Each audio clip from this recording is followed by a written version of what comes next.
عورت چاہے جتنی بھی بڑی ہو جائے وہ ہمیشہ ایک بچے کی طرح رہتی ہے۔ اسے توجہ خوشی دیتی ہے اور نظر اندازی اسے رلا دیتی ہے۔ عورت کو دبانے کی کوشش نہ کریں کیونکہ اس کی بغاوت تباہ کن ہوتی ہے۔ عورت نرم گھاس کی مانند ہے جو حسن سلوک کی ہوا کے سامنے جھک جاتی ہے۔ جو اسے سمجھ لے اس کے لیے وہ آسان ہے اور جو اس سے لڑے اس کے لیے وہ ایک پیچیدہ پہیلی ہے۔ اگر آپ اس کا پیار چاہتے ہیں تو اس کا خیال رکھیں۔ اگر چاہتے ہیں کہ وہ آپ کے ساتھ رہے تو اس کا احترام کریں۔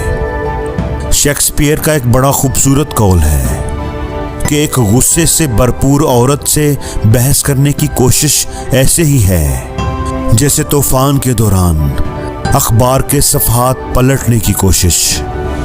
بس اسے گلے لگا لیں، وہ خود ہی پرسکون ہو جائے گی۔ وہ مرد جو عورت کی چھوٹی چھوٹی غلطیوں کو معاف نہیں کرتا وہ اس کی بڑی خوبیاں بھی حاصل نہیں کر سکتا۔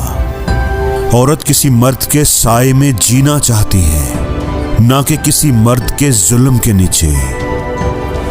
عورت دل کے قریب موجود ایک پسلی سے پیدا کی گئی ہے جو محبت، نرمی اور ہمدردی سے بھری ہوئی ہے۔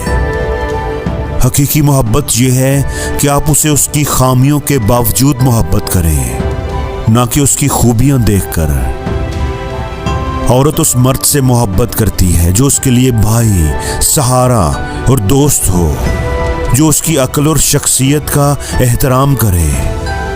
عورت کو بنایا ہی اس لیے گیا ہے کہ اسے محبت دی جائے، نہ کہ سمجھنے کی کوشش کی جائے۔ عورت سمندر کی طرح ہے، ظاہری طور پر خوبصورت، غصے میں طوفانی اور اندرونی طور پر گہری اور پراسرار۔ عورت کی نظر میں مرد وہ ہے جو اسے خوشی دے، سہارا دے، نصیحت کرنے سے پہلے اسے سہارا فراہم کرے۔ اپنی عورت کے لیے مرد بنے، سہارا بنے، نہ کہ اس پر مردانگی جتائیں۔